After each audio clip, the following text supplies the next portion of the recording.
Je vais vous parler de ce qu'on appelle le soft power. La France est marquée par le soft power.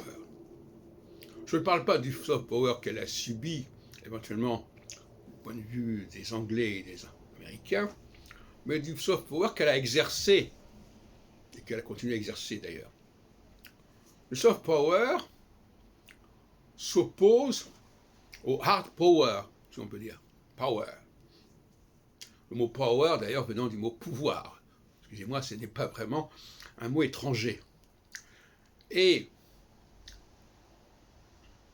le soft power, c'est quand, je simplifie, c'est quand le récepteur est demandeur et non pas l'émetteur. C'est quand le récepteur emprunte, et même parfois imite, et parfois pirate, l'émetteur. Alors que le hard power, c'est quand c'est l'émetteur qui impose sa loi à quelqu'un qui ne l'a pas demandé. Quand on observe ces questions-là, on peut prendre le problème de la colonisation. Quelle est la part de hard power et de soft power dans la colonisation? Le même mot colonisation aujourd'hui est employé dans ce sens ambigu et ambivalent. On peut être colonisé par un soft power. Par exemple, le fait de l'addiction au cinéma américain, c'est pas un hard power, c'est un soft power. Dans beaucoup de cas, rétrospectivement, ceux qui ont été marqués par le soft power veulent présenter ça comme si ils avaient été dans une situation de hard power. Un cas intéressant, c'est l'influence du français sur l'anglais. À un certain moment, il y a eu un hard power qui a imposé le français en Angleterre du fait de la conquête normande, 1066, etc. Mais par la suite, on est passé au soft power, c'est-à-dire une fascination pour la langue française.